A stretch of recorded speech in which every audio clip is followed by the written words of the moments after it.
Alors donc je suis Françoise Fité, je suis vice-présidente du département et je suis en charge des personnes âgées, des personnes handicapées et de la santé. Effectivement, les personnes âgées et handicapées, les accompagner et développer des politiques favorisant la prévention de la perte d'autonomie sont des compétences obligatoires du département. La santé, je dirais, est plus une politique volontariste. Donc nous, bien sûr, on accompagne et les personnes âgées et les personnes handicapées avec l'objectif de répondre au mieux à leurs besoins, aux leurs et à celles de leurs aidants, et de les accompagner, qu'il s'agisse du domicile ou qu'il s'agisse de l'établissement. Parce qu'il faut pouvoir proposer, je dirais, une palette suffisamment diversifiée pour répondre à tous ces besoins. Donc là, c'est complètement dans le cadre du schéma départemental unique des solidarités que nous avons voté au mois de mai. C'est une politique dans laquelle on est engagé depuis un certain temps.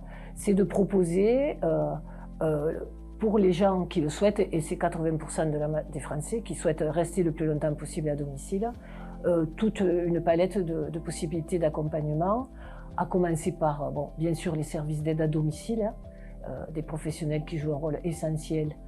Sans eux, c'est pas possible de rester à domicile.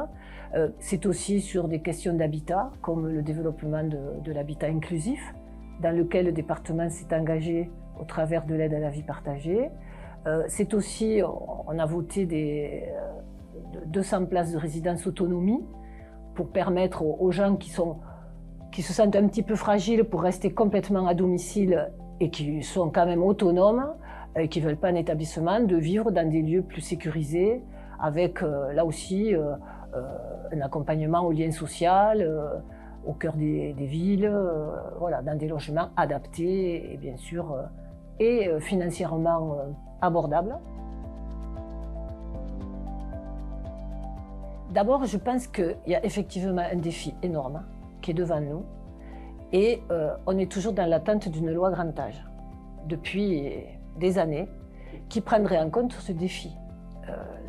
La question qui se pose aujourd'hui, c'est vrai que beaucoup de professionnels sont en difficulté parce qu'on a du mal à les recruter, y compris nous-mêmes dans notre propre institution, puisqu'on emploie beaucoup de travailleurs sociaux, des personnels de santé aussi, et on est confronté à une difficulté parce que sur la question de la reconnaissance et salariale, professionnelle de ces métiers.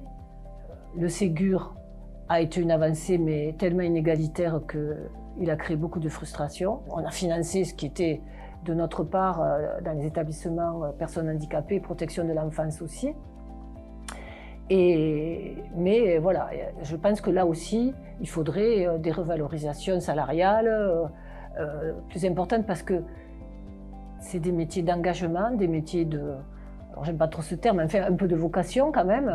C'est des métiers aussi qui peuvent être très enthousiasmants, très enrichissants, mais il faut que ça soit reconnu à sa juste valeur parce que, je le disais pour la crise sanitaire, mais par rapport aux défis qui sont les nôtres et aux enjeux qui sont les nôtres, ces professions-là, elles sont indispensables. D'ailleurs, on voit qu'on ne peut pas s'en passer.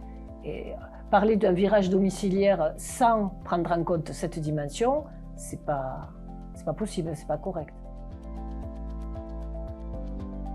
C'est des métiers qu'il faut faire connaître, parce que bon, il faut dire que l'actualité ne nous a pas aidés, qu'il s'agisse de la question des EHPAD ou bien des difficultés qui peuvent être rencontrées. Ensuite, et nous on l'a eu fait et on continuera à le faire politiquement, c'est de peser pour dire il faut reconnaître ces gens, quoi.